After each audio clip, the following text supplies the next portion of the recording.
tame your purse. Tame your purse. When you open up your purse, are you opening the jaws of a lion? Rawr! Is everything in there out of control? You know what? It's eaten everything you want to have with you when you can't find it. You're digging around. Receipts are flying out. It's an embarrassment. Tame your purse. All you have to do is take your purse and dump it upside down. Empty it all out right on your bed in your bedroom. If you think there's things that are going to stain your bed, your bedspread, put a towel down first, a dark one. Empty it out.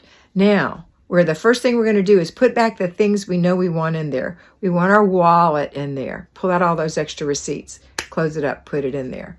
We want a comb or a brush maybe. We want some chapstick or some lip gloss. We want some hand sanitizer. We want a little packet of Kleenex, etc. So we put the things in there that we need and want, and all the rest, trash it. Make it a great day.